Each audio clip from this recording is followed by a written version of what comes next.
Mes chers amis du village des Coteaux, bonsoir. Et merci d'être toujours fidèles à nos rendez-vous. Ce soir, nous allons vous parler d'urbanisme. L'urbanisme, c'est l'organisation de la vie dans la cité. Pour ce faire, les élus ont des gens qui sont qualifiés pour travailler avec eux. Je voudrais passer un message. Ce message à tous les élus et futurs élus, c'est de ne pas confondre un promoteur et un urbaniste.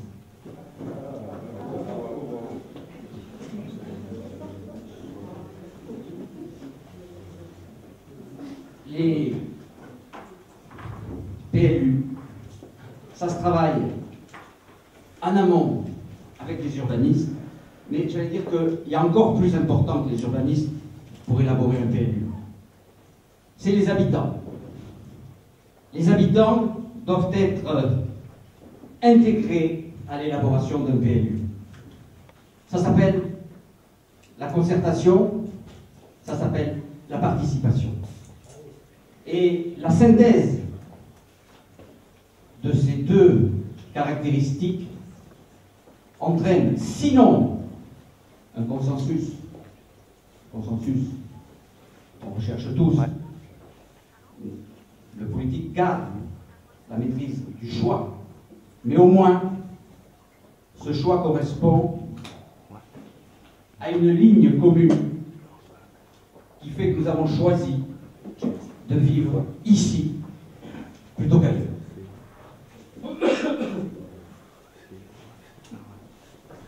Ce soir, justement, ce sont des professionnels qui vont nous parler du BIMBI. BIMBI, les agos. Je voulais vous le dire, mais je crois qu'ils vont le faire beaucoup mieux que moi. Beaucoup mieux que moi. Je les ai rencontrés à des conférences organisées par, au mois de juin, c'était le conseil régional et l'ordre des architectes. Et depuis, j'ai pensé que ça s'appliquait à notre village.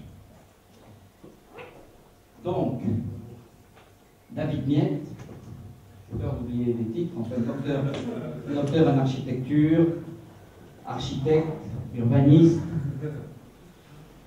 Benoît Le Foll, ils sont inséparables, architecte, urbaniste, ingénieur, ont participé à des travaux au plan national, voire international, puisque, quand je sache, le Belgique, c'est un peu loin. Bon, mais la Belgique, c'est quand même international aussi. Bon. Déjà européen. Ben, c'est pas.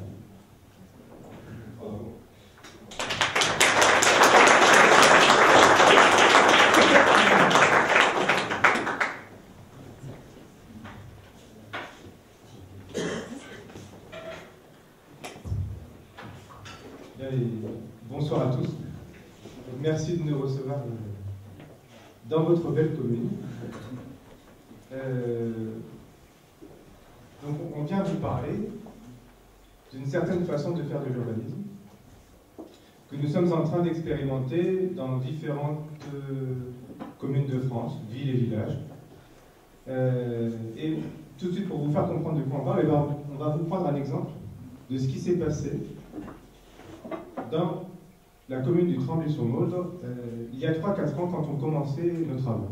Vous voyez, vous avez Paris qui est ici à droite. Ensuite, vous avez ici Versailles que vous voyez à droite de l'image. Et puis, donc Versailles, vous êtes à 30 minutes de Paris, en train. Et puis, on pousse encore 10 minutes plus loin, vous voyez, en direction de l'ouest, et on arrive au Tremblay-sur-Mauldre, qui est le début un petit peu de l'Île-de-France, qui n'est plus complètement urbanisé depuis Paris. Donc on voit le contour, un petit noyau villageois, il y a des champs, des forêts. C'est le haut du parc de la Haute-Vallée de Chevreuse, donc une contrée où il fait relativement bon vivre en Île-de-France et où, vous voyez, habitent eh bien, 1000 habitants. Alors vous voyez ici le plan de la commune. Tout au milieu, vous avez un château. Derrière le château, vous reconnaissez le golfe. Vous voyez ici le bourg qui est construit en arc de cercle autour du château, vous voyez. Donc ça, c'est l'urbanisation traditionnelle. Et puis, tout autour, on voit les parcelles et les maisons qui se sont construites au cours des années 60, 70, 80, 90. Et on voit aujourd'hui, ici, l'état de la commune du Tremblay-sur-Meuse. Et donc, le maire est en train de réfléchir à la façon dont il va continuer à se développer dans les 10 ans qui viennent. Alors aujourd'hui, ils sont 1000 habitants. Lui, ce qu'il souhaite, c'est augmenter un petit peu sa population, pas forcément de façon exponentielle, mais une augmentation raisonnable. Pourquoi? Parce qu'en Ile-de-France, la région accueille des gens, il y a du travail, donc il faut un peu, on va dire, remplir sa part. Et puis, en même temps, cette échelle convient bien à la commune, et donc, je dis, on va progresser un petit peu. Il se pose la question, si je veux que ma population progresse un petit peu, est-ce qu'il faut que je construise des logements? Ce qu'on découvre, c'est que si une commune ne construit pas de logements, elle voit sa population baisser. Pourquoi? Parce que, je pense que vous le savez, il y a dans chaque maison de moins en moins de personnes plus les années passent. Alors on vit plus longtemps, on se sépare, les enfants quittent le ménage, et ce qui fait qu'à la fin, quand on compte combien de personnes il y a dans chaque maison, il y en a de moins en moins. Et donc une commune qui garde le même nombre de maisons voit en 10 ans sa population baisser. Donc il a fait son petit calcul, lui, il s'est dit, moi c'est 70 logements que je vais construire en 10 ans. Voilà le point de départ. Alors ensuite, la grande question c'est comment faire ces 70 logements. Alors voilà l'état de sa réflexion. Il se dit qu'il y a une option 1 qui est de garder un petit peu le même mode d'urbanisation qu'il y a eu jusqu'ici, c'est-à-dire qu'ici, dans cette commune, il faut 1000 m² pour qu'un terrain soit constructible. C'est un peu plus petit que chez nous. Mais pour l'Île-de-France, c'est quand même des terrains relativement intéressants. Donc 1000 m² fois 70, vous voyez. Et puis si on rajoute des voiries, de l'espace public pour desservir ces parcelles, ça nous fait 8,5 hectares qu'il faut aller piocher, trouver dans les champs, les forêts qui sont juste à côté de la commune. Vous voyez ici la dernière opération. Donc c'est un lotissement avec des maisons individuelles qui sont construites sur des parcelles de 1000 m². Alors, il se trouve que depuis une dizaine d'années, le ministère de l'écologie, les institutions internationales et nous, professionnels de l'aménagement, de l'urbanisme et du territoire, on essaie de faire passer le message aux élus que cette façon de croître, à un moment, va poser problème, parce que vous voyez, si on continue comme ça à grignoter les terres naturelles agricoles, à un moment, les villages se toucheront. Et puis, à un moment, entre les villages, il n'y aura plus de champs, plus de forêts. Et puis, on va habiter de plus en plus loin, ça augmente les déplacements, vous voyez. Et globalement, on va dire que dans l'esprit des lois Grenelle, on va essayer plutôt de préserver le patrimoine paysager, le patrimoine agricole. Et cette façon de construire de la maison individuelle avec des grands terrains, aujourd'hui, elle est attaquée.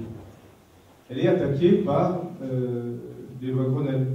Vous voyez, on fait le raisonnement suivant. La production de gaz à effet de serre, le protocole de Kyoto, les lois Grenelle, il faut densifier, on consomme trop. Et aujourd'hui, effectivement, dans nos professions d'architecte urbaniste, on tend à essayer de travailler avec les élus pour leur dire, la maison, vous savez, on en a fait pendant des décennies, et c'est pas sûr que ce soit la forme urbaine durable de demain. Alors qu'est-ce qu'on propose à la place? Jusqu'ici, on proposait des choses comme ça, vous voyez. On se dit, finalement, plutôt que de mettre 1000 m² par maison, peut-être que 300 m², ça suffirait aux gens. Alors, effectivement, 70 maisons fois 300 m² avec un peu de route et d'espace public, au lieu de faire 8,5 hectares, ça fait plus de 3 hectares. Donc, ça veut dire qu'on est capable d'aller concentrer l'urbanisation sur une parcelle, finalement, vous voyez, qui est celle-là, là. Et puis là-dessus, on va faire, par exemple, une opération comme ça. Alors ça, c'est quelque chose qui a été fait dans la ville nouvelle, qui est juste avant le Tremblay-sur-Meuse. Vous voyez. Et donc, voilà une des solutions. Alors, Pourquoi est-ce qu'on pense à ça? Parce que c'est plus dense, ça consomme moins, c'est plus vertueux. C'est un peu ça le raisonnement. Alors, ici, le maire du Tremblay-sur-Mauldre, quand on lui présente ça, quand même, c'est pas évident, il nous dit, vous savez, mes habitants, s'ils sont venus habiter au Tremblay-sur-Mauldre, c'est justement pour pas habiter en ville nouvelle. Et donc, moi, je me vois mal aller présenter ça à mes habitants. Franchement, ça va pas passer, ça va être compliqué. Je sais pas ce que vous en pensez. Mais pour lui, pas évident, il se voit pas. Alors, pourquoi il se voit pas? C'est des maisons, hein, c'est des logements individuels, groupés, accolés, il y a bien chacun un accès, chacun un jardin. Mais bon, ça ressemble quand même pas vraiment à des maisons.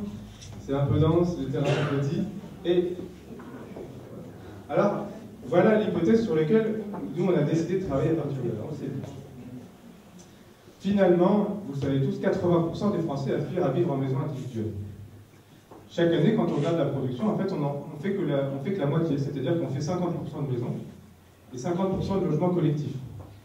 Ça veut dire que dans le lot, il y a quand même des gens, même, ils auraient aimé vivre en maison individuelle, et ils finissent quand même par vivre en collectif parce que nous, architectes urbanistes, on n'a pas vraiment trouvé la solution pour que pouvoir satisfaire à leurs aspirations. Alors, on s'est dit la chose suivante, il y a peut-être une troisième piste qui est envisagée, qui pourrait concilier à la fois le souci de protection des terres naturelles et agricoles et en même temps cette aspiration de la majorité des Français à vivre en maison individuelle. Donc cette ça, c'est quelque chose de 50 ans. Alors, je vais continuer. Alors, de quoi on va parler ce soir? On va parler de l'hypothèse suivante. Et si, finalement, ces 70 logements, et si nous les construisions dans le jardin des habitants? Oui, dans le jardin des habitants. Alors, pourquoi cette hypothèse qui a l'air un petit peu saugrenue comme ça?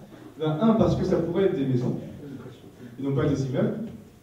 Et deux, parce que si on les fait sur ces parcelles sur lesquelles il y a déjà des maisons, qui sont déjà desservies par les voiries et les réseaux, et bien vous voyez, on ne consomme aucune terre naturelle agricole, on est en train de produire de la maison individuelle sans s'étaler. Alors, un point là qui est important, c'est que dans toutes les façons qu'on vous a montré avant, vous avez compris, là c'est le maire, la mairie qui décide, je rends ça constructible, et c'est constructible, on met des maisons. Là c'est encore pire, parce que là le maire il gère carrément tout, il dit je fais une ZAC, je mets un promoteur, je machin, etc. Il décide de tout. Là il y a un problème, si vous voulez. C'est qu'il y a des propriétaires. Donc quand M. le maire a introduit en disant demain il va falloir quand même faire l'urbanisme avec les habitants, là vous comprenez bien pourquoi. Parce qu'effectivement, il n'est dans aucun cas l'idée d'imposer aux gens de faire des maisons. Et donc il va falloir s'appuyer sur les gens qui voudraient qu'il y ait une maison dans leur jardin. Et c'est ça le grand changement. C'est pour ça qu'on ne pourra pas faire l'urbanisme par les habitants. C'est parce qu'on a besoin de s'appuyer sur les aspirations. Alors, il y a une vingtaine d'années, on aurait présenté ça, ils auraient dit, mais monsieur, allez-vous-en, je veux personne chez moi. On avait construit sa belle maison, on avait son grand terrain, tout allait bien, c'était formidable. 20 ans après, on peut voir, les enfants ont fait leur carrière, ils ont d'ailleurs eux aussi acheté leur maison, etc. Et ben, le terrain, en fait, qui était l'espace de jeu, l'espace de liberté, tout ça, ça devient la torture. Ça correspond maintenant à le fardeau. Ça correspond à la tondeuse, si vous voulez. C'est une tondeuse, un taille-et, et quelque chose qu'on ne regarde même plus, etc. Et donc, effectivement, c'est sur cette évolution de la population, des souhaits des habitants, qu'on va s'appuyer. C'est-à-dire qu'on va se poser la question différemment maintenant. On va se dire, pas combien je veux que de gens fassent des divisions, etc. On va se poser la question de sens, on va se dire, mais qui sont les habitants qui pourraient souhaiter ça? Et c'est là que ça commence la démarche d'une vie. Parce que pour faire une démarche d'une vie, il va falloir commencer par aller voir les habitants. Mais pas comme ça, pas dans une salle comme ça en disant, alors les Vélois, etc. Parce qu'en fait, c'est des questions compliquées quand même de savoir si on veut une maison de la culture. Parce que, a priori, c'est mieux sans. Ça dépend en fait, parce que si c'est bien organisé, si c'est bien organisé, si la maison en fait elle est sur le côté, qu'elle ne me dérange pas, Et que si, en fait, peut-être ce serait moi qui irais dans la nouvelle maison. Et si je ferais déjà une maison que je louerais. Et qu'ensuite, peut-être j'irai dedans quand je serai plus vieux. Etc. Oh. Et puis il y a diversité de situations. Une personne mariée, qui ont 3 enfants, il y aura un héritage plus tard, etc. Il y a des personnes qui divorcent, qui veulent trouver des solutions. Il y a des personnes qui ont une propriété, qui est en indivision avec le frère, le machin, etc. 1000 situations. Et donc 1000 situations, on ne traite pas comme ça en lot. Ouais, on ne fait pas une réunion pour vous dire, voilà, vous, c'est comme ça qu'il faut vous viser.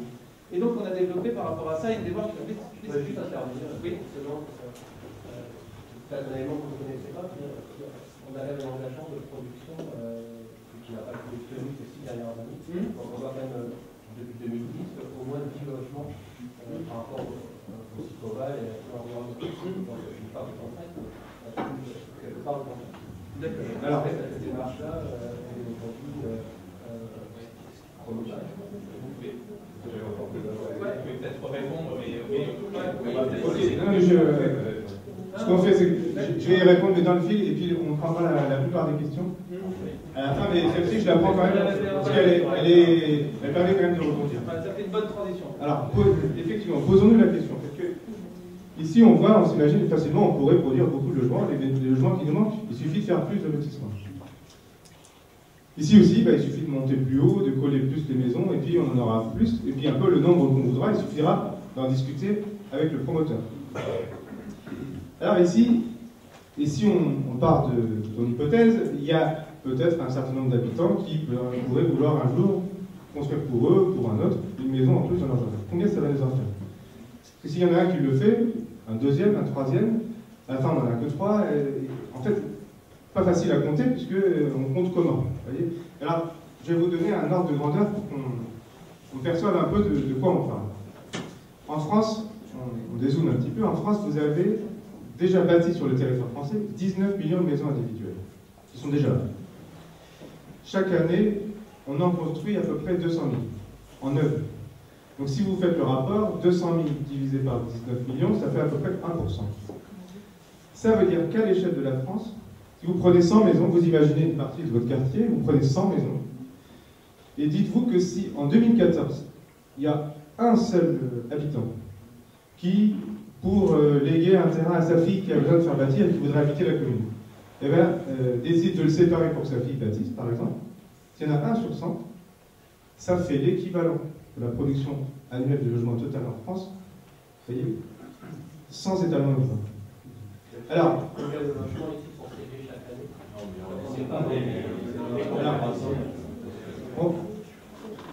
on fera le débat, de toute façon. Alors, je continue. Ici, je pense que cette question elle est relativement importante quand même parce qu'elle permet de se figurer les choses. Ici, vous avez, je crois, 350 maisons déjà bâties. D'accord ? 1000 habitants, 350 maisons. Alors, prenons ce chiffre de 1%. 1% des 350, ça fait 3,5. 2%, ça fait 7. Prenons 2% et disons-nous, on prend 100 maisons et on se dit, tiens, cette année, sur ces 100, il y en a 2 en 2014 qui vont en faire. 2, ça vous fait déjà 7 par an. Et là, ça apparaît, mine de rien, 2 sur 100, c'est pas grand-chose, hein, parce que 100 maisons, en plus chez vous, il faut quand même en parcourir le territoire pour faire un périmètre de 100 maisons, et bien là, il y en a 2 qui vont sortir. Et c'est ça qui n'est pas évident à se visualiser, y compris pour nos confrères et nous-mêmes professionnels, c'est que le nombre de maisons qui est déjà bâti sur nos territoires est tellement vaste que si l'initiative d'un habitant de temps en temps, vous voyez, est permise par le PLU et encadrée par le PLU, on va se retrouver quand même avec des chiffres qu'on ne soupçonnait pas et des chiffres auxquels on réfléchissait jusqu'ici, plutôt en termes d'opération, parce que ça a l'apparence de produire de la quantité. Et ça a aussi l'apparence de produire de la quantité. Mais le nombre de parcelles qui sont concernées, vous voyez, est très faible. Ici, j'ai 1, 2, 3, 4, 5, 6, 7 parcelles concernées. Ici, j'ai une parcelle concernée. Ici, les parcelles qui sont potentiellement concernées, c'est toutes les parcelles de la commune. Et c'est là que les choses sont relativement différentes. Alors, pour vous le montrer, et pour rentrer un petit peu dans la situation de vie des gens, on va aller ici, dans un des lotissements qui a été construit dans la commune, à l'époque en accession sociale à la propriété.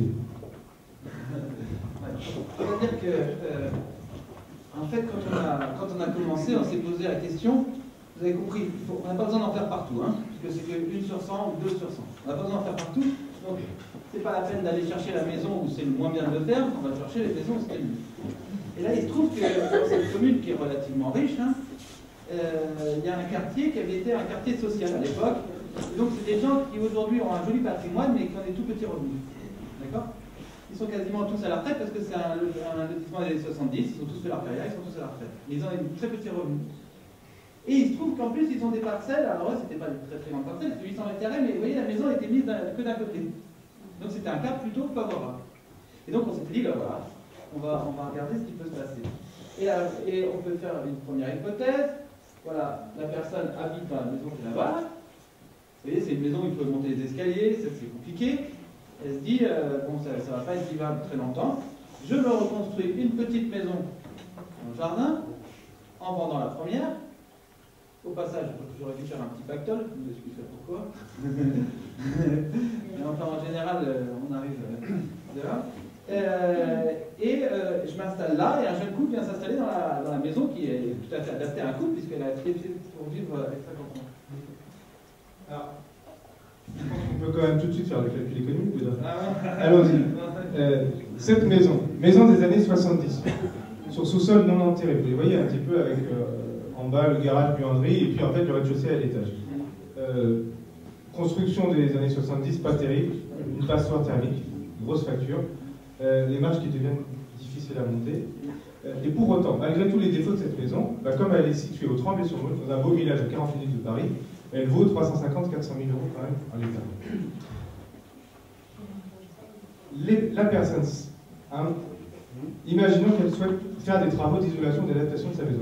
Il va falloir sortir 20, 30, 40, 50 000 euros. Petite retraite, ils les ont pas. Et donc on est dans une situation un petit peu bloquée, c'est-à-dire que ok, je vis dans un patrimoine relativement important. Pour autant, ça ne veut pas dire que j'ai nécessairement les moyens d'adapter le logement à l'évolution de mon mode de vie. Alors, ce scénario-là, on peut se dire, comment est-ce qu'il va se passer? Le terrain qui est sur le côté, vous voyez, ils l'ont déjà. En fait. Donc, il leur reste à payer la construction du petit 100 mètres carrés de plein pied sur le côté. Alors, disons, si on prend allez, 1500 euros du mètre carré, vous voyez, il va falloir financer 150 000 euros la construction. Et on vendrait la première maison. Alors la première maison, je vous le disais, elle valait entre 350 et 400 000 euros, avec la totalité de son jardin. Et la première question qui se pose, combien vaut la maison du départ si on lui enlève la moitié de son jardin? Alors, au début, quand on n'est pas spécialiste notamment, on a tendance à se dire, ce qui fait la valeur de ma maison, puisque je l'ai acheté pour ça, c'est le jardin. Et je pense que dans votre commune c'est pareil, les gens qui viennent habiter ici, c'est parce que c'est un des territoires où on trouve des grands terrains, contrairement à d'autres territoires. Donc, quand on vient s'installer, au moment où on s'installe, on se dit, voilà, je mets quand même des moyens, et ces moyens, je les mets pour avoir une maison avec un grand terrain. Et donc, on a tendance à se dire, bah, si je commence à couper le terrain en deux, ça ne vaudra plus rien. Puisque la raison principale était là. Eh bien, il se trouve que si on regarde l'évolution du marché immobilier, nos politiques de préservation des terres naturelles et agricoles ont créé progressivement de la rareté foncière. C'est-à-dire qu'on a, dans les communes avoisinantes du Tremblay, on a commencé à supprimer des terrains constructibles parce qu'on souhaitait préserver les terres naturelles et agricoles. En supprimant ces terrains constructibles, ben, on a fait en sorte qu'il y ait de moins en moins de terrains à bâtir disponibles. Donc les prix ont monté. Ce qui fait que ce bout de jardin, en réalité, il a plus de valeur en tant que terrain à bâtir, en tant que grand jardin de la première maison. Et en fait, la baisse de la valeur, alors la première maison va bien baisser un petit peu de valeur, mais cette baisse de valeur va être modeste. C'est-à-dire qu'on va passer, si je pars de 350 000 euros la première maison, on va passer à 300, 320, 300. Parce que, comment on fait le raisonnement? Essayons de trouver une maison avec la même surface habitable dans la commune, et qui a un jardin plus petit. Si on regarde la différence de valeur, en fait, c'est pas tant la taille du jardin qui fait une vraie différence, c'est plutôt la surface habitable à 15 minutes de Toulouse. Et donc, l'élément, il est là. Et donc, vous faites le calcul, je me reconstruis pour 150 000 euros une maison qui est adaptée à mon âge, je revends 300 la première. Et vous voyez, on découvre que d'une personne qui était dans une situation un petit peu difficile, bloquée dans son patrimoine avec une maison un peu inadaptée, dans laquelle c'était à peu près sûr que cette personne ne pouvait pas vivre jusqu'à la fin de ses jours, là, elle est en train de se payer une maison neuve de plein pied et de récupérer le différentiel pour une aide à domicile, aider ses enfants, ou faire quelque chose comme ça, vous voyez. Et là, on découvre quoi?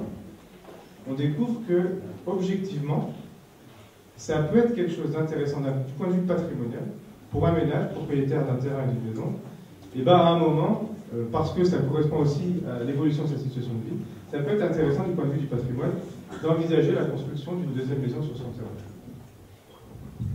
Pour parler encore plus clairement, quand on permet à un terrain de se diviser, on augmente sa valeur.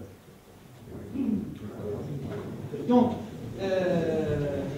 c'est un point essentiel, parce que si vous voulez, c'est un point vraiment essentiel, parce que la question de la valeur, c'est toujours une vraie question. Je reprends les hypothèses de tout à l'heure, d'accord?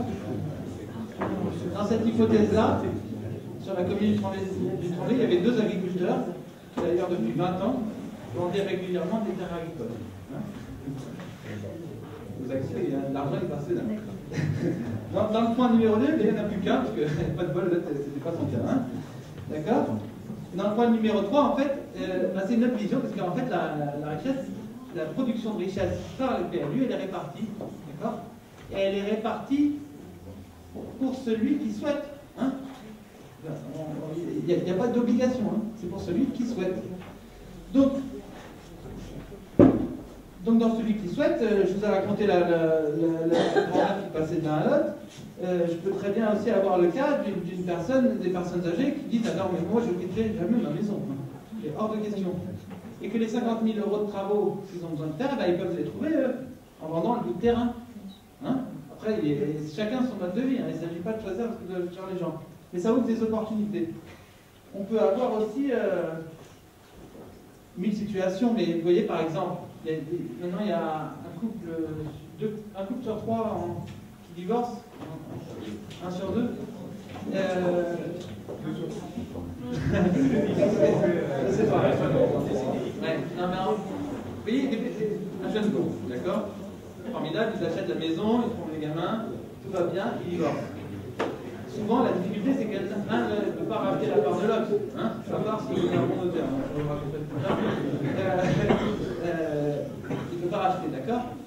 Si le fait de diviser un peu de terrain permet à l'un ou à l'autre de rester dans la maison, permettre aux enfants que, ça veut pas dire 2 déménagements, etc., vous voyez, c'est des solutions aussi qui peuvent répondre à toute une diversité de situations de vie. Voilà. Donc, on voit, on a tous ces gens-là. On a toutes ces hypothèses en tête, on voit, il y a potentiellement plein de gens, mais encore là, toutes les solutions sont différentes. Donc, qu'est-ce qu'on a fait? C'est qu'on a développé une méthode de travail et de concertation. Apparemment, David veut vous la présenter. Juste un élément, avant de vous montrer, qu'est-ce qui a fait qu'on a décidé d'aller voir les gens? Quand on en est là, finalement, on est là, bon, là on discute entre nous, mais les habitants du Tremblay, ils ne sont pas là. Et nous, on avait commencé à discuter de ça avec les élus. Alors, nous, architectes urbanistes, on dessine, les élus, ils réfléchissent, et puis on était bien contents, vous voyez, on avait nos hypothèses. On raisonnait à la place des gens. On s'est dit, peut-être qu'ils ont du mal à monter leurs escaliers, ce serait bien qu'ils fassent comme ça. Vous avez la voirie qui est déjà là, elle est déjà payée, c'est des charges d'entretien de la pays. S'il y a 2 maisons qui viennent en plus dessus, ça fait quand même des économies d'infrastructure. Et puis, on était un peu contents entre nous, élus, et puis techniciens. Et pour l'instant, on n'a pas encore parlé aux habitants. Je sais pas si vous... Et là, ce qui s'est passé, c'est qu'un journaliste est venu nous voir, et il nous a dit: c'est formidable vos réflexions, je pense qu'on pourrait en faire un article. Alors on a dit: pas de problème, on lui a filé cette image-là, vous voyez, et lui il a mis ça dans le journal Les Nouvelles de Rambouillet, et voilà qu'il écrit: un nouveau mode d'urbanisation proposé pour le lotissement du Vert-Buisson, sans étalement urbain, préserver les terres naturelles et agricoles, et puis aider les gens à faire les projets sur leur parcelle. À votre avis, quelle est la réaction de... Alors, l'article, le samedi, le dimanche, tous les habitants qui se sont concertés dans le lotissement, ils ont tous signé la pétition, envoyée le lundi sur le bureau du maire et au préfet en parallèle. Contre le PIMI. Alors nous, on s'est dit: c'est pas possible, est-ce qu'on s'est trompé dans nos raisonnements? Est-ce qu'ils ne veulent pas? En fait, ce qu'on s'est aperçu, c'est que les habitants, voyant ça, ils ont vu leur maison à gauche. Ah, ils ont reconnu, hein. Par contre, ils ont vu une maison à droite en plus, là, ils se sont dit, c'est bizarre, je ne la connais pas. Je ne sais pas trop qui l'a dessiné, en fait. Et donc, en fait, ils ont cru qu'ils allaient se faire exproprier. C'est-à-dire que, et c'est vrai que l'urbanisme, jusqu'ici, d'habitude, on dessine et après on vous montre. Là, on avait fait la même chose. Alors, on discute avec les élus, on dessine, et puis après, en plus, c'est passé directement dans le journal. Alors là, c'était pas forcément la meilleure façon de faire. Mais ce qu'on s'est aperçu là, c'est que, en fait, discuter de tout ceci n'a pas de sens tant qu'on n'a pas discuté avec la personne. Alors, à vous, on peut vous le montrer, parce que c'est pas vos maisons. Vous voyez? Mais s'il y en avait un dans la salle qui avait sa maison, bien sûr que c'est pas possible de réfléchir comme ça. Pourquoi? Parce que les gens sont chez eux, il y a le droit de propriété en France, et qu'on ne fait pas ce qu'on veut, et qu'ici, on n'est pas chez nous. Nous, les élus, comme nous, les techniciens, eh ben, ce foncier, on ne l'a pas acheté, pour l'instant, il ne nous appartient pas. Et en fait, nous ne pouvons pas dessiner ces choses-là dans le jardin des gens sans en avoir parlé. Et donc, c'est pour ça que on a décidé d'aller à la rencontre des gens, pour, tout simplement pour savoir si ces hypothèses elles avaient un sens ou pas, pour qui, pour quelle partie de la population et pourquoi faire. Alors, le maire, il était quand même un peu sous pression, il y a une pétition qui était partie du préfet, hein, il a décidé de lancer la révision du plan d'occupation des sols en plan local d'urbanisme. Et on a décidé de prendre ce prétexte pour inviter tous les habitants de la commune à être reçus 1 heure gratuitement par un architecte pour étudier avec l'architecte les projets que eux pourraient avoir éventuellement sur leur parcelle dans les 10 ans qui viennent. Le prétexte du PLU, c'est le suivant. Un PLU, c'est quoi? Finalement, ce sont des règles qui s'appliquent sur chacun de vos terrains. Voilà ce qu'on dit aux habitants. Donc, un PLU, c'est des règles qui déterminent, vous êtes bien propriétaire chez vous, hein, si vous voulez qu'il ne se passe rien, il ne se passera rien. Par contre, si vous voulez faire quelque chose, vous devez respecter les règles, et ça, c'est le PLU qui le définit. Et ces règles, on va les changer, parce que ça va être le nouveau PLU. Et pour changer ces règles et en faire des intelligentes, eh ben, on a décidé de vous recevoir, parce qu'il serait peut-être intéressant qu'on connaisse les projets que vous pourriez avoir dans les 10 ans qui viennent sur votre terrain, quitte à faire des règles. C'est dommage qu'on fasse des règles et puis qu'en fait, on n'ait pas compris qu'en fait, il y a peut-être un certain nombre d'entre vous qui avaient des projets. Voilà comment on commence. Alors, 2 week-ends, on a fait ça, vendredi, samedi, une équipe de 4 architectes, de 10h à 19h, sur des créneaux d'1 heure, à disposition de la population pour réfléchir avec eux. 20% des propriétaires se sont inscrits. Voilà comment ça se passe. On vous met à disposition un architecte. Ça va durer 1 heure. L'architecte, on dit aux habitants, il va vous modéliser les choses en 3D. La plupart des habitants du 3D n'ont jamais été voir spécialement un architecte, donc il faut quand même comprendre ce que c'est. Et puis, le règlement actuel, il va changer, on l'oublie. Et le règlement futur, on ne le connaît pas encore, et donc on va l'oublier aussi 2 minutes, et on va essayer de réfléchir dans l'idéal de ce qui serait bien pour votre projet. Alors, première chose, où est-ce que vous habitez? Donc là, on repère, on passe sur Google Earth, la parcelle de la personne. Vous voyez, hop, et nous voici. Alors, pas forcément évident, parce que de haut, toutes les maisons se ressemblent un peu. Alors, lui, il a une piscine, moi, j'en ai pas, où la mienne est plus grande. Voilà, là, on arrive à repérer la parcelle. Tranquillement, alors, bien sûr que notre architecte commence pas en disant, bon, alors, où est-ce qu'on met la deuxième maison? On commence tout simplement par discuter. Ça fait combien de temps que vous êtes sur la commune? Vous en avez tout, donc là, ça fait 25 ans. Les gamins, il y en a un qui est parti, et puis un qui va partir dans 2 ans. Et puis, tranquillement, on monte sa maison existante. Vous voyez. Et là, on commence à nous parler de ces problématiques de vie quotidienne, notamment le stationnement. Alors, il se trouve que là, dans cette rue, le soir, il y a du monde. Lui, il rentre un peu plus tard que les autres. Et puis, en fait, c'est son voisin qui est tout le temps garé devant chez lui, parce qu'il arrive avant. Pourtant, son voisin a bien un garage. Il ne se gare pas dans son garage, et lui qui n'a pas de garage, il ne peut plus se garer devant chez lui, vous voyez, donc ça lui pose un problème. Et donc, il finit par nous demander de mettre un petit garage à l'avant, parce que au moins ça fera un bateau, comme ça son voisin ne se garera plus fort, même si lui va pas. Alors, vous voyez là, il y a un bâtiment qui est apparu sur la parcelle. C'est pas ni l'élu, ni le technicien qui a dessiné quelque chose, c'est l'habitant qui est en train de réfléchir à ce qui pourrait se passer sur sa parcelle, et c'est bien sous sa demande que l'architecte commence à dessiner ces choses-là. Et c'est cette image-là qui lui fait penser, vous voyez, à cette idée-là, en réfléchissant à sa fille. Alors, je vous dis, sa fille est partie. Sa fille, elle est partie à New York, finir ses études. En fait, elle est plutôt allée rejoindre son petit ami, etc. En fait, ça s'est mal passé. Mais elle arrive quand même à faire son bac plus 5 et elle va revenir bientôt avec un MBA New York. Pas mal du tout. Elle revient, mais il est un peu inquiet, le papa, parce qu'elle revient avec un diplôme, certes, mais sans mari, sans logement et sans emploi. Vous voyez, et les 2 ans à New York, ça a quand même coûté quelque chose. Et il se dit, le locatif à Versailles ou le locatif à Paris, ça coûte encore une fortune. Et puis, en fait, au fond de son cœur, quand même, sa fille est partie un peu vite dans la maison, vous voyez. Et il se dit, est-ce qu'un 2-3 pièces comme ça, là, est-ce qu'elle ne voudrait pas revenir le temps qu'elle se fasse une situation? Alors, il sait bien que dans la chambre d'ado là-haut, dans sa chambre d'ado là-haut, elle ne voudra jamais revenir. Il y a encore les posters de Toby Street qui sont accrochés au mur. Donc ça, c'est sûr. Mais il se dit que là, peut-être que s'il en discute avec elle, il y a une possibilité. Et donc, vous voyez que là, il y a un logement qui est apparu sur la parcelle.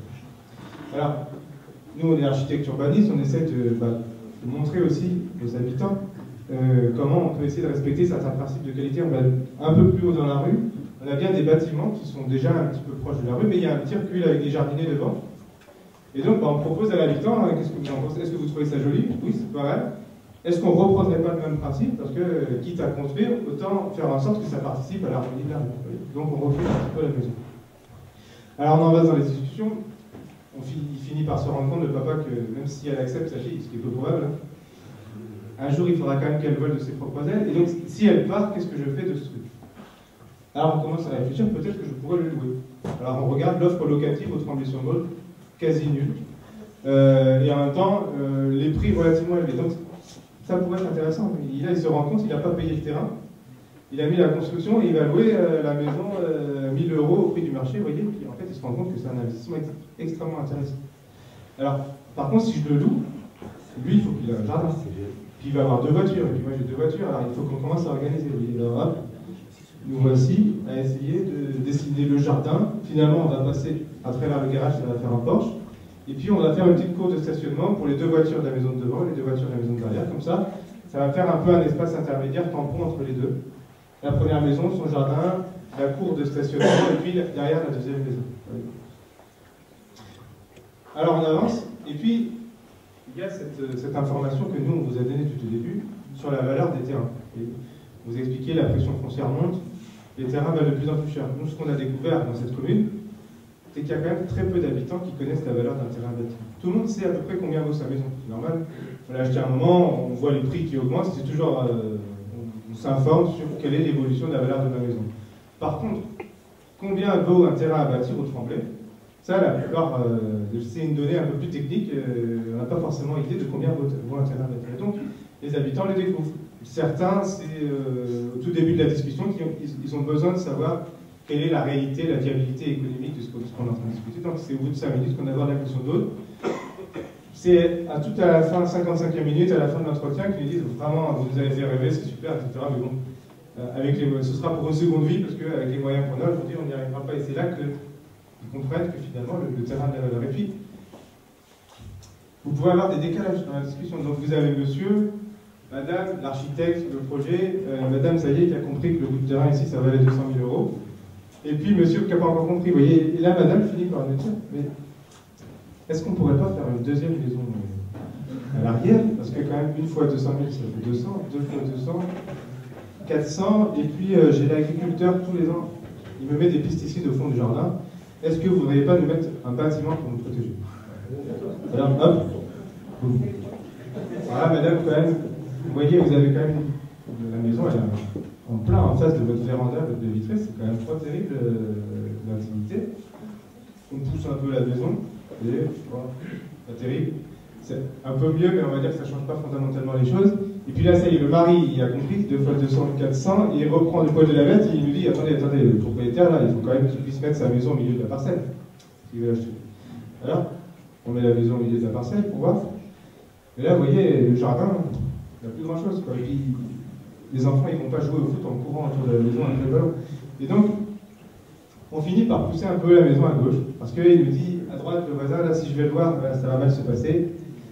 À gauche, je le connais bien. Si on va discuter, et puis il y a peut-être des projets sur sa parcelle, il faudrait voir, mais en tout cas, on peut discuter, et je pense que c'est quelque chose qui pourrait être acceptable. Et donc, nous voici ici, au bout d'une heure, avec 2 habitations qui sont apparues sur cette parcelle. On a fait ça 70 fois, 70 ménages sont venus. Je vais vous montrer le résultat global. Vous voyez, hop. Tous les petits points rouges que vous voyez, donc, ce sont des gens qui ont pensé à la possibilité, alors ils ne se sont pas engagés. Là, c'est clair avec les habitants, c'est sans engagement ni d'un côté ni de l'autre. On dit à l'habitant, vous ne vous engagez pas à réaliser le projet que vous dessinez avec l'architecte. Vous dites, bah, bien sûr. Bon, bah, la commune ne s'engage pas non plus à rendre réalisable le projet qu'on dessine ensemble. On est en train de réfléchir ensemble. On est sur un diagnostic, vous voyez. Et bah, quand on réfléchit à des possibilités, là, bah, 6 personnes sur 10 qui sont venues aux entretiens ont fait dessiner aux architectes 1 voire 2 logements supplémentaires sur la parcelle, ce qui nous fait 90 projets de logement sur les 10 ans à venir. Alors, peut-être qu'ils ne le feront pas. Si vous avez monsieur qui est venu tout seul, le soir il vient avec son dessin à la maison pour montrer à sa femme, c'est pas forcément évident qu'il arrive à la convaincre, vous voyez.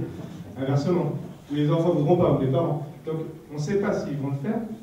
Ce qu'on sait, c'est qu'il y a des personnes qui sont intéressées pour avoir éventuellement la liberté de le faire.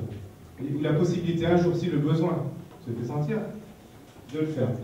Alors, on a aussi reçu des propriétaires des parcelles agricoles qui sont en limite directe de l'urbanisation. Qu'est-ce qu'ils nous ont fait dessiner? Ben, comme les autres, des habitations, sauf que là, c'était pas 1 fois 200, 200, 2 fois 200, 400, c'était 20 fois 200. Qu'est-ce qu'on découvre? Là c'est relativement clair, c'est que tout le monde, une fois que les choses sont bien comprises, qu'on profite du conseil quand même d'un professionnel, d'un architecte, on voit que éventuellement, c'est vrai que si on se pose la question sur les 10 ans qui viennent, tout le monde a un intérêt qu'un jour on puisse lui offrir la possibilité, dans une certaine mesure. Alors là, pour lui, plus les parcelles sont denses, mieux c'est, parce qu'on peut en mettre plus. Et on voit que, alors après, il faudra jauger, mais il est naturel que chaque propriétaire d'une parcelle se dise un jour, c'est vrai que si moi je peux avoir la possibilité de faire quelque chose dessus, peut-être que ça peut être intéressant.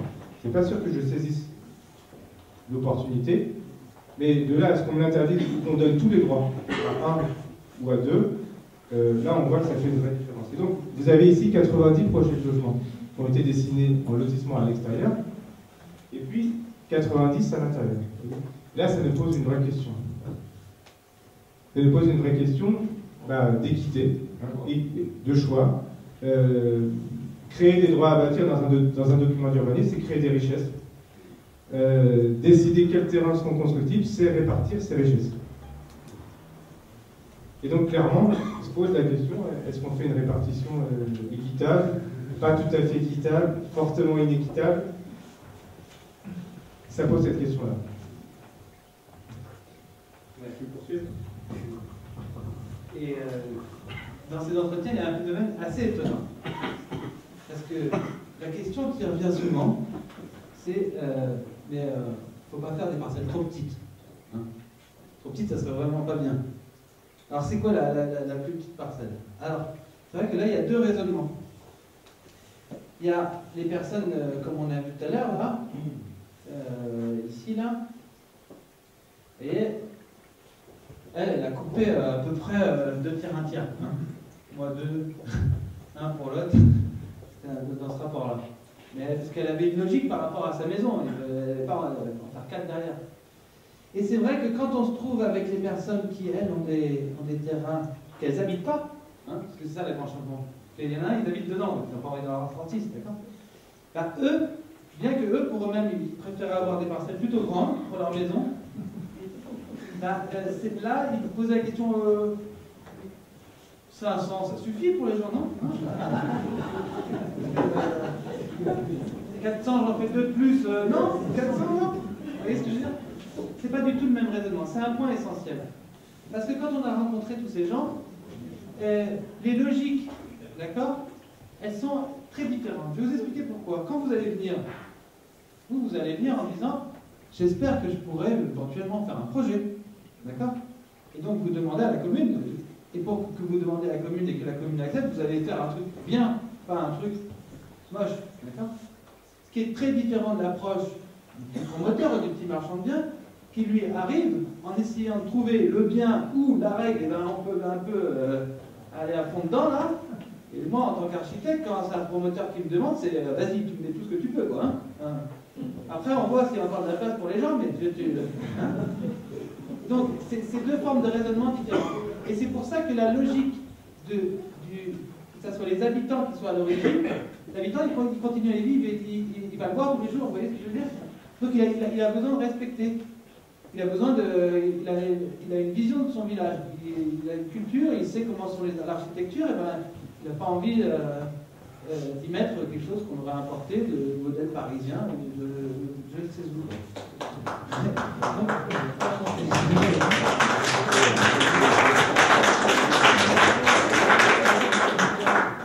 Donc, je voudrais juste vous montrer, parce qu'on a même eu des phénomènes comme ça. On a même eu des phénomènes comme ça. Ce qui se passe, c'est que j'ai la personne du 16 rue Sainte-Geneviève qui vient. Ça, c'est dans le bourg. C'est un peu serré, vous voyez. Mais en fait, ils ont des grandes parcelles derrière, de 2000 m². Là, c'est des mecs, ils ont beaucoup connaître déjà, hein, parce que là, la baraque, c'est déjà 800 000, on va commencer. Mais bon, c'est pas pour autant que leur jeunesse, ça leur commence pas à leur poser problème. Alors, elle avait en fait ici là, un garage. Et donc, elle est venue en disant bah, je peux rien faire. Alors, on lui dit mais si, on va faire un Porsche. Elle dit j'avais bien pensé, mais je ne sais pas vous le dire. On a dessiné le Porsche. Et puis là, qu'il y avait un petit bâtiment dans le fond qu'elle aurait bien rénové, quitte à l'agrandir un peu pour que ça fasse un logement, vous voyez. Et puis elle dit bah là, devant, je pourrais en faire une là. Et puis là, sur le côté, on fera une petite cour où les gens ils pourront terrer. Et petit à petit, elle me dit mais il faudrait que j'aille voir ma voisine parce qu'elle aussi, elle a un problème pour accéder. Et cette petite cour, ça se trouve, je vais pouvoir la partager avec elle. Donc elle avait rendez-vous à midi, surtout qu'elle fonce, retour, là qu'elle tape sur la voisine, hop, 15h, l'autre voisine arrive, d'accord, celle du 18, d'accord, qui elle ne voyait pas ça tout de suite, mais s'est dit, bah, avoir un accès dans le fond de mon jardin, c'est important. Donc je vais quand même réfléchir avec elle, quitte à participer un peu à l'aménagement, et d'en avoir une servitude en contrepartie, et puis comme ça, demain, bah, si mes enfants, bah, pour l'instant ils sont trop jeunes et ils n'ont pas envie, et on ne sait jamais. Et donc, si vous voulez, parce qu'on anticipe, parce qu'on prend le projet avant, parce que le projet ne tombe pas du voisin et qu'il l'autre apprend, etc., parce qu'on construit en amont, et ben on peut même arriver à trouver des synergies entre voisins, qui là donnent un peu plus d'intelligence, parce que si maintenant je reprends tout ça dans mon plan général, vous allez voir ce que j'aime bien, c'est de dire que, vous voyez, c'est là, ici, là. Ben, vous voyez, on a créé du logement, on n'a pas changé grand-chose, vous voyez ce que je veux dire? On n'est pas en train de changer la morphologie du village. En fait, ça reste toujours le même état d'esprit dans le village, vous voyez? Parce que David, il le fait différemment de moi, mais moi je ne la fais pas tout à fait comme ça, la présentation, là, parce que je vais quand même essayer de vous faire le avant-après, là. Le avant-après, vous voyez, ça c'est avant, ça c'est après. En fait, ce qu'on aime bien dire, c'est que, vous voyez, 70 logements, soit ça peut changer une ville en marquant une entreprise, je vais vraiment pour vous là. Je suis limite là. Je sors de mon rôle de technicien. Et soit on fait un truc boum, hein, on s'en souviendra pendant des années, d'accord? C'est pas simple ça. Hein. Soit on fait quelque chose, bah oui, ça se verra pas grand chose. Ça se verra pas beaucoup, bah oui, parce qu'on aura simplement continué à construire le village comme il s'est construit, d'accord, dans ces logiques, et vous verrez qu'en fait tous les villages de France, ben, c'est qu'à partir des années 50 qu'on a fait des lotissements, pour les précurseurs un peu avant, mais sinon ils se sont tous construits en rajoutant une maison sur une maison dans un bourg qui s'est petit à petit élargi, une ferme qui a rajouté un bâtiment qui s'est complété, qui a fait le tour, etc., etc. Et en fait on revient un peu dans ces logiques-là, mais dans une démarche qui reste complètement contrôlée par la mairie, parce qu'effectivement on produira quand même des règles pour faire en sorte que, on ne puisse pas faire tout et n'importe quoi dans les jardins. T'enchaînes là? Non, t'étais en train de... Alors, on va parler d'une question qui est de savoir qui va construire ces maisons. En fait, on revient au scénario qu'on envisageait au départ. Le scénario 1, c'est celui-là, faire des lotissements à l'extérieur. Le scénario 2, une opération. Et le scénario 3, à l'initiative de certains propriétaires, par-ci par-là, en fonction des rues. Ouais. Bon. Alors, ces scénarios, ils ont plusieurs types de différences. Il y a une différence en termes d'étalement urbain.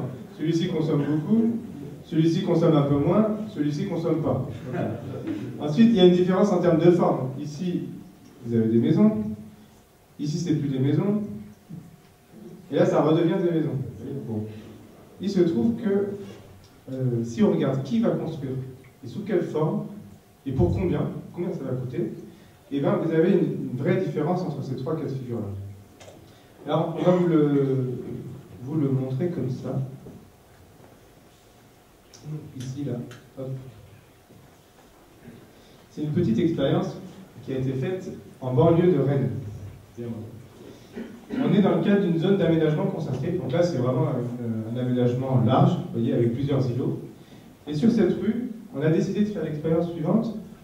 En bas, on a vendu un lot à un promoteur qui a fait des maisons groupées collées. Donc lui, il a acheté un terrain, il a construit, et puis ensuite, on divise qu'à la fin avant de vendre. En haut, on a fait une chose différente, c'est qu'on a, en premier, on a divisé les terrains. Là, on les a vendus à des particuliers qui ensuite sont allés chercher un architecte ou un constructeur pour faire bâtir leur maison. Pas de promoteur. Je vous mets les prix. Hop. En bas, le promoteur a sorti donc des logements à 2500 € du mètre, c'est-à-dire le prix du marché local, 5 minutes après le périphérique de Rennes. Un habitant, à chaque fois qu'il achète un mètre carré habitable, il est prêt à mettre 2500 €. On s'est aperçu que les habitants au-dessus, tout compte fait, ils sont arrivés à un logement à 1700 € du mètre carré construit. 800 € de différence. Ça veut dire que sur 120 mètres carrés habitables, il y a 100 000 € de différence entre les deux logements. Bon. Comment ça s'explique? Voilà comment fonctionne le promoteur à gauche. Lui, il se dit, je suis 5 minutes après le périphérique de Rennes. Ici, quand un ménage s'installe ici, il est prêt à mettre les 2500 €, donc je vais lui vendre les 2500 €. Bon. Ensuite, il liste tous ses coûts pour savoir à quel prix il peut acheter le bout du terrain à l'aménageur. Vous voyez, c'est ce qu'on appelle la charge foncière en bas. Donc ces coûts, c'est quoi? Il y a une marge, en gros. Ça correspond à quoi? Au risque que tu prends. Il va livrer les logements dans 4 ans. Il n'est pas sûr de les vendre. Bon, il monte l'opération. Il y a une marge promoteur. Voilà. Ensuite, frais de commercialisation. Parce qu'une fois qu'il a construit les logements, tant qu'il ne les a pas vendus, y compris les derniers, il n'a toujours rien gagné. Donc frais de commercialisation, on est à entre 5 et 10% du coût de vente de la maison. Des normes supplémentaires, parce que quand vous construisez 20 maisons les unes à côté des autres en un seul coup, vous avez des normes, normes handicapées, normes incendies, etc. supplémentaires. Ensuite, architecte, bureau d'études, coût de construction. Et à la fin, lui, il a fait son calcul. À chaque fois qu'il construit un mètre carré habitable, il est prêt à payer 300 € le terrain. Charge foncière 300 €, ça veut dire que pour un logement de 100 mètres carrés, ça fait à peu près 30 000 € le terrain. Pas cher. Alors, dans une ZAC, avec ces 300 €, ces 30 000 €, c'est ça qui va financer voirie, réseau, équipement, etc. Et là, ils se sont dit, il faut que tout le monde contribue de façon équitable au financement de ces équipements. Donc, on a vendu aux particuliers, en haut dans la rue, le même prix du terrain. Ces particuliers. Alors, eux, qu'est-ce qu'ils ont fait? 30 000 € le terrain, qu'est-ce qu'il leur restait à faire? Tout juste à construire. Donc, construction, un petit peu, alors là, c'est indiqué autoconstruction, mais en fait, c'est plutôt auto-finition, c'est-à-dire c'est la peinture, faire la peinture. Vous voyez là, ici, je sais pas, la chambre des enfants, la chambre des filles, vous les peignez en quelle couleur ici? Rose. À gauche, c'est pas en quelle couleur, à votre avis? Dans la filière de gauche. En blanc, pourquoi? Parce qu'on ne sait pas qui va habiter dans le logement. Vous voyez, la promotion immobilière, la grande difficulté, c'est pour ça qu'elle prend des risques, c'est qu'en fait, on construit des trucs qui sont pour des ménages moyens, qui vont habiter des T4, des T5, on ne sait pas. Donc, et les ménages, c'est qui? C'est des extrapolations des courbes de l'INSEE, quoi. C'est des ménages avec 2,9, et donc, on peint en blanc parce que c'est le moins risqué, etc. Ici, vous voyez la peinture d'une chambre, main d'œuvre plus la peinture. 3 000 €. Avec un peintre. Avec un peintre, 3 000 € la chambre. Effectivement, il y a des gens qui préféraient le faire eux-mêmes et puis choisir la couleur. Bon. Un peu de frais d'architecte parce que les parcelles, elles ont les mêmes contraintes que dans la rue d'en face. Et on arrive à 1700 € du mètre. Alors qu'est-ce que vous découvrez là?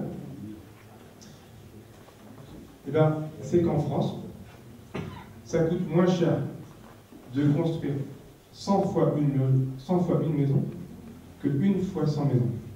Et quand je dis moins cher, là on a 800 € par mètre carré construit de différence. À gauche, la maîtrise d'ouvrage de travaux est faite par un promoteur. À droite, c'est l'habitant lui-même qui va habiter dans la maison ou qui va la louer, qui fait construire. Donc ici, pour celui qui a 2 voitures de collection, plus les voitures des enfants, plus les voitures, il peut se faire un garage avec 8 voitures.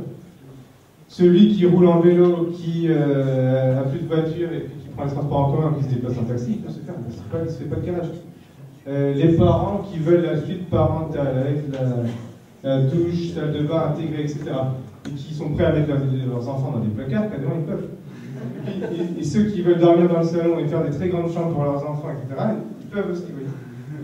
Donc il y a une vraie notion de quoi on est en train de parler, de produits standards à gauche, plus chers, contre des produits sur mesure à droite, moins chers. Et quand on dit moins cher, 100 000 € de différence par logement, ça commence à faire quelque chose. Donc là, je suis parfaitement, mais vous n'avez pas encore donné un point très important que vous allez nous donner, Jonathan, de savoir, dans le règlement actuel des flux, on ne le connaît pas trop, ce qui se passe de nouveau, bien sûr, à quelle limite, jusqu'à quelle limite on peut diviser les terrains, sachant qu'ici, sur nos photos, il y a ceux qui sont arrivés il y a 40-50 ans, il y avait une obligation de 10 000 m², on ne pouvait pas construire à moins, puis après c'est tombé à 5 000 m² et un peu en dessous. Mais alors, à l'heure actuelle, quelles sont ces possibilités? C'est très important de savoir cela. Alors, il va se passer quelque chose de très important. D'ailleurs, les débats sont en cours en ce moment à l'Assemblée nationale. La loi Grenelle, la loi Allure, Mme Duflot, va supprimer 2 choses. Le minimum parcellaire, c'est-à-dire ce qui permettait de demander une taille minimum de terrain, aucun terrain soit constructible, et le coefficient d'occupation des sols qui permettait de limiter la surface de plancher qu'on pouvait construire sur chaque terrain. 2 outils qui vont disparaître. Dans une commune comme la vôtre, ça peut être catastrophique, au sens où, avec les tailles de terrain que vous avez aujourd'hui, c'est pas une maison qui pourra se construire, ni 2, mais quasiment 15, on pourra en mettre 15 sur chacun de vos terrains quasiment. Donc, ce que ça veut dire, c'est qu'il va falloir prendre acte que ces outils vont disparaître, parce que ça va être la loi à l'échelle nationale, et puis regarder les outils qui nous restent, parce que dans un PLU, il y a 14 voire 16 articles, on en supprime 2, il nous reste tous les autres, et avec tous les autres, on peut travailler et faire en sorte qu'on choisisse si, sur ces terrains, on pourra construire une maison en plus, 2, 10, voir si un promoteur ne pourra pas racheter même la maison, la raser et mettre un immeuble à la place. Et en fait, alors, ça peut prêter à la réaction, mais si on fait si tout simplement on enlève ces contraintes historiques, et bien, avec le niveau de pression foncière que vous avez ici, on est, quand je dis raser la maison et puis mettre un ensemble à la place, c'est tout à fait possible. Et donc il va falloir travailler. Et parce qu'on voit que le potentiel est très important, parce que sur 350 maisons, on revient au départ, s'il y en a 1 ou 2 ou 3% qui le font par an, vous voyez, ça suffit déjà. Donc c'est pas la peine que chacun fasse 10 maisons dans chacun des terrains. Donc le potentiel est tellement important qu'on peut se permettre d'être très exigeant sur la qualité des constructions qui vont être permises par le PLU et sur le nombre de constructions qui sera autorisé sur chaque terrain. Donc il va falloir travailler. Quelle fois on travaille aujourd'hui, on a quand même des règles qui nous sont bien protégées. Parce qu'aujourd'hui, la division parcellaire se fait, on arrive à diviser des concepts.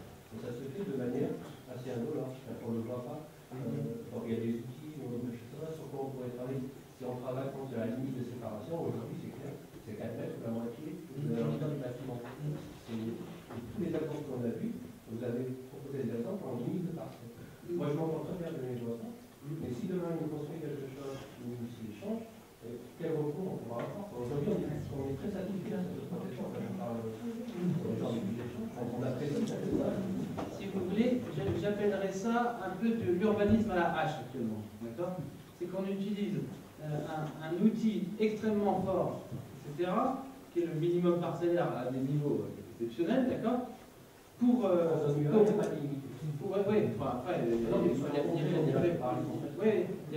D'accord. On utilise des outils, ces outils-là, qui sont des urbanismes, des outils très forts, d'accord, mais qui sont en fait pas très subtils.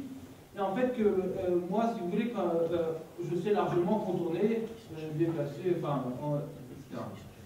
En fait, l'idée, elle est travaillée plus maintenant, au lieu de penser règles, et c'est pour ça qu'on a fait les maquettes, de penser forme urbaine.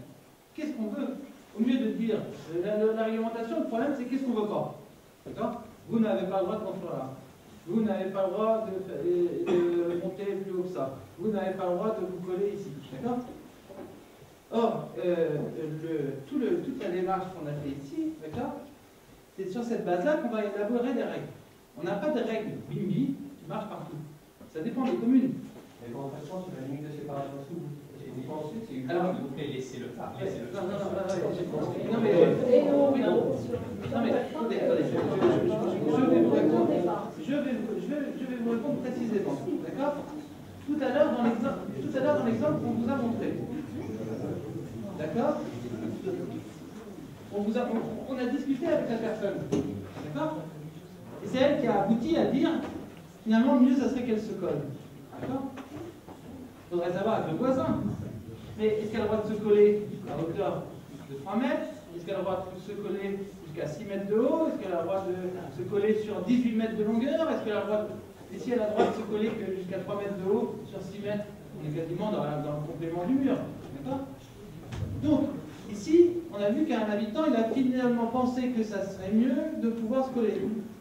Dans d'autres cas, on trouvera d'autres endroits où les gens diront non, non, si on colle, ça ne va pas du tout. Donc, chacune de toutes ces rencontres ici qu'on a eues, d'accord? On en avait fait des fiches, d'accord? Et après, les élus, on a représenté toutes les fiches. Et ils disent ça, c'est des projets, ouais, ça c'est plutôt bien comme projet. Ça, il faudrait éviter. Ça, c'est un autre projet qui est plutôt sympa. Là, c'est bien, mais si on fait ça, là, c'est vraiment nuisible pour le voisin. D'accord? Et on leur fait faire des tri, des fiches comme ça. Et c'est sur cette base-là que pour chaque zone, chaque territoire, zone UA, on sait c'est le centre. Alors en zone UA, là, ici, il n'y a pas de minimum parcellaire, comme on fait souvent. On va travailler sur l'emprise au sol, par exemple. On va dire, on va se tenir à une emprise au sol de 40%, par exemple. Alors que quand on sera dans des anciennes parcelles de 10 000 m², bah, ça se trouve, on va dire, l'emprise au sol, ça sera que 0,05%, enfin 0,5%. C'est-à-dire que sur 10 000 m², demain, et pour les 10 ans à venir, eh ben, on ne veut pas plus de 500 m² de prise au sol. D'accord? Et ce raisonnement, il doit se faire par zone, ça c'est comme toujours, mais il doit se faire de façon constructive par rapport au projet. C'est-à-dire, c'est parce qu'on veut des projets comme ça qu'on met cette règle-là. Et c'est là toute la dynamique. Mais il y en a 14 des règles. Il y a par exemple une règle qui peut être extrêmement contraignante, c'est la règle du stationnement. Dans des régions d'Île-de-France, moi j'ai vu à côté du métro, quoi, j'ai vu des communes qui imposent d'avoir 2 stationnements à l'intérieur du bâtiment, plus un stationnement extérieur. Alors ça, si vous faites ça, je veux dire, vous allez en contraindre beaucoup, là. Hein, pour des questions de coût, et puis, parce que dès qu'il y a trop de petits terrains, ça ne marche pas. Est-ce qu'il faut l'utiliser? C'est pas à nous de choisir. Ça dépendra de la volonté et des perspectives que vous, les habitants, vous souhaiterez donner au village. Je crois que ce qui est important à voir, c'est qu'aujourd'hui, je ne pense pas que monsieur le maire ait dans sa tête, ici je veux ça, là je veux ça, et là je veux ça. Monsieur le maire, il souhaite mettre en place une démarche, d'accord, pour que, comme il l'a dit, trouver un consensus entre les habitants sur une ligne commune.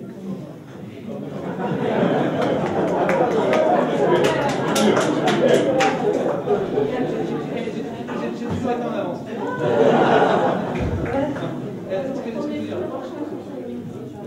Quand il se projette, d'accord? Et je ne pense pas que c'est bien de le savoir d'avance. Ça doit se construire avec les habitants. Pas évident quand même de définir des règles d'intérêt général avec derrière aussi des choses qui vont se passer à la parcelle entre le propriétaire, celui qui va prendre l'initiative, son futur voisin, celui qui va s'installer, et puis les voisins d'à côté. Il y a des façons d'essayer d'articuler cette démarche d'intérêt général qui est fondée sur le droit public, le PLU, avec des choses qui vont se passer sur des parcelles privées et sur lesquelles il peut y avoir aussi des outils de droit privé qui s'expriment. Je vous prends un exemple. Vous, imaginons que finalement, ça vous dise de diviser votre terrain. Vous soyez prêts, parce que pour aider vos enfants à bâtir, peut-être pas ici, mais ailleurs, là où ils sont installés. Vous venez voir un architecte, il vous dessine quelque chose, vous trouvez ça pas mal, et vous faites attention à ce que la maison que l'architecte dessine soit bien positionnée, qu'elle ne vous gêne pas, qu'elle ne vous fasse pas d'ombre, et que tout fonctionne bien. Qu'est-ce qui vous garantit que celui qui va acheter votre terrain à bien faire le projet que vous avez dessiné et qui ne va pas faire plus haut, placé différemment, avec des fenêtres qui vont regarder votre maison, etc. Et bien, l'architecte, quand il travaille avec les habitants, il vous apporte aussi quelques outils de droit privé. C'est-à-dire que vous avez, par exemple, la possibilité de mettre une servitude de hauteur. Vous pouvez imposer au terrain que vous vendez que toute construction sur ce terrain ne pourra pas être plus haute que 6 mètres au fêtage, par exemple.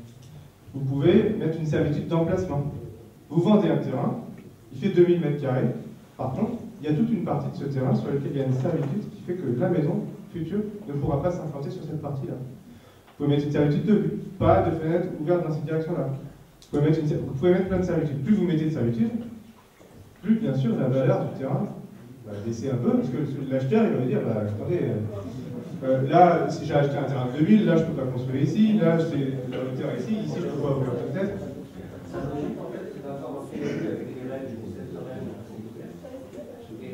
Pas trop ouvert. Et après, de reléguer un petit peu à titre individuel, la gestion dépend. C'est un peu ça la logique. C'est une logique de.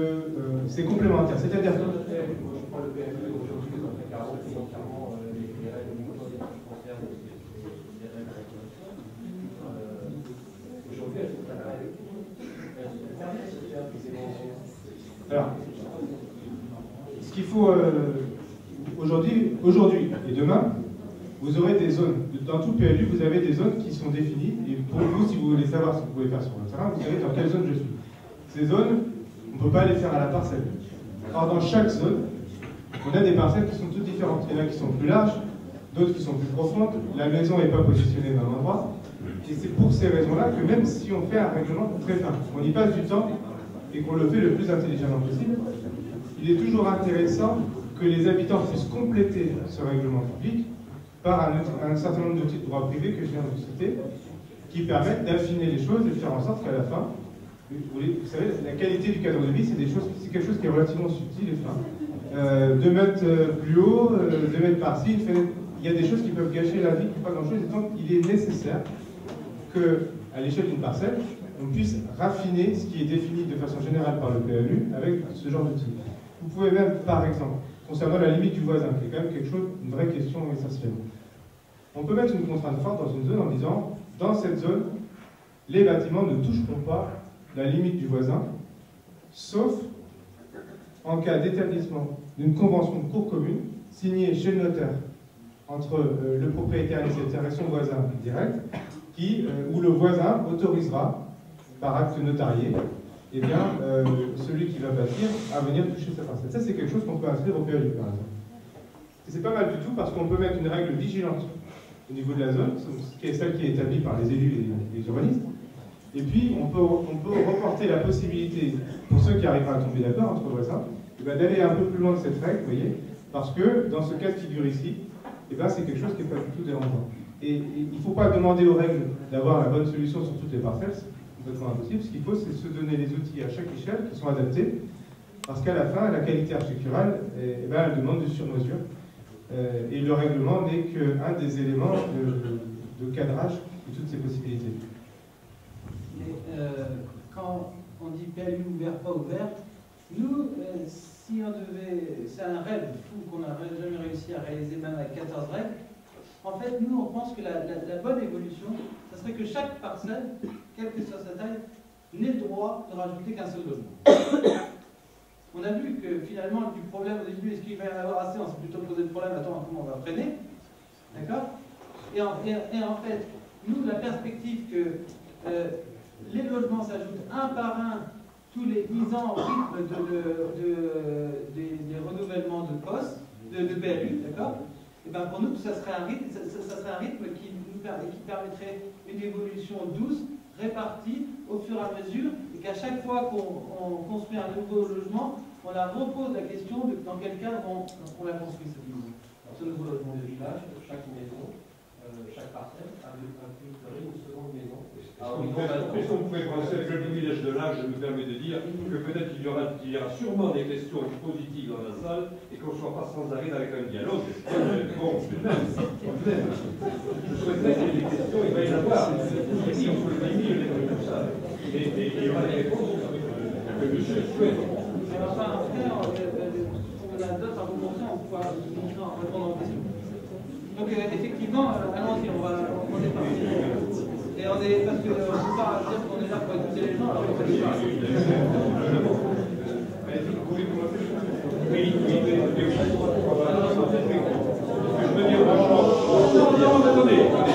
Attendez, j'ai une information importante sur le BIMI que je ne connaissais pas, que j'ai couvert des avis personnels ici, donc je ne vais pas citer le nom ni le lieu, mais ils seront parlés quand il faudra, peut-être pas aujourd'hui, on aura le temps pour aller les interroger. Il y a deux BIMI qui se préparent à Vigolet-aux-Îles qui vont démarrer très prochainement, et deux BIMI très positifs.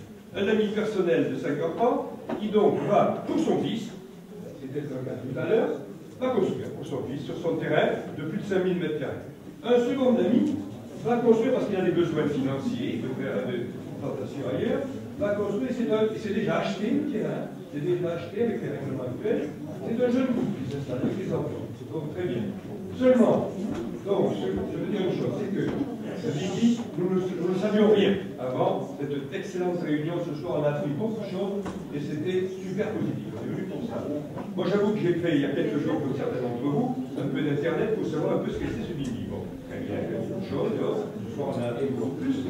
Mais il y a une chose qui me paraît étonnante. Je vais passer une question très pointue et une question dérangeante peut-être, pas pour les personnes qui viennent ce soir parler, mais pour peut-être des personnes qui sont venues ici ce soir avec, étant plus ou moins convaincus qu'il faut un flot de lotissement à Vigolet-aux-Îles, contrairement à ce qu'ils nous disent. Et c'est une question que je vais leur poser. Ils ne répondront peut-être pas ce soir, mais ils répondront peut-être à la prochaine réunion de la liste adverse de la territoire. Alors, donc, c'est quand même curieux, c'est comme ça, c'est quelque chose de neuf, c'est bien sûr, on a appris. Ça démarrait un petit peu dans la région parisienne, la région bordelaise, etc. Ici, dans la région, on ne savait rien. Bon. Donc peut-être que ce sera nous, une fois que nous aurons conquis l'Amérique, parce qu'on est là pour ça, conquis l'Amérique, peut-être que nous ferons des BIMI. Mais attention, pas uniquement en égoïste, à Vigolet-aux-Îles. Notre futur, peut-être, candidat maire et la liste, ce sont des personnes qui ont plein d'amis tout alentour sur les coteaux, ce sont les mêmes problèmes. À Vieille-Toulouse, à Pêche-Bus, à Goyrance, à Aureville, etc. Et donc nous allons porter, comme Nisi Dominici, nous allons porter la bonne parole. Et si nous sommes forts, si nous faisons un BIMI des coteaux, peut-être que, je ne dis pas l'adversaire, mais l'ami intercommunal, difficile à manœuvrer, de Sicoval, peut-être changera. Alors je vais maintenant poser ma question pointue. Bon, alors voyons. Il se trouve que ce BIMI, nous ne savions rien. Il y avait quelques personnes qui savaient des choses là-dessus. Et une des deux personnes dont j'ai parlé, qui a donc vendu déjà son terrain, ça va construire, a su qu'il y avait cette possibilité. Nous ne le savions pas. Et où est-ce qu'il s'est renseigné? Il s'est renseigné à la mairie. À la mairie, il a dit oui, il y a des possibilités maintenant. Est-ce qu'on nous en a parlé sur le lien dans une information haute? Jamais. Pourquoi? Bien entendu. Et alors, on lui a indiqué qu'il y avait une réunion, ça peut remonter un an ou deux déjà pas mal de temps, à l'Aquafalgarde, où monsieur le maire de l'Aquafalgarde a l'intention de faire des découpages, parce qu'il avait appris que sur le plus nouveau, il y a ces possibilités. Et cette réunion a été faite par le président du Sicoval, M. Valette, qui est venu porter la bonne parole du BIMI, il n'a peut-être pas parlé de BIMI, mais de possibilités de découpage, accompagné par qui? Par M. le maire de Vigolet-aux-Îles, M. Rennes, vice-président de l'urbanisme du Sicoval. Et donc, on a tout expliqué, et ce monsieur de Vigolet-aux-Îles est allé l'apprendre à l'Aquafalgarde. Alors, moi je dis, et c'est outrageant pour nous, les habitants de ce pays, on nous colle des lotissements partout, on nous fait un plan abusif, et on ne nous a pas dit qu'il y avait des possibilités autres, tout à fait différentes, beaucoup plus douces et beaucoup plus agréables. Et cette question-là, j'attends qu'il y ait une réponse. Si ce n'est pas ce soir, ça sera la prochaine fois quand on fera la présentation de notre vie. Merci, monsieur. Pas pour vous, mais je c'est un menteur, ce monsieur. Écoutez, en tout cas, normalement, c'est nous qui lançons le débat, mais là, il y a vraiment des lanceurs. Alors, écoutez, je pense qu'on peut peut-être sortir un peu plus dans la fondation des gens qui les font. Et puis des questions très concrètes, et on a plein d'images à vous montrer.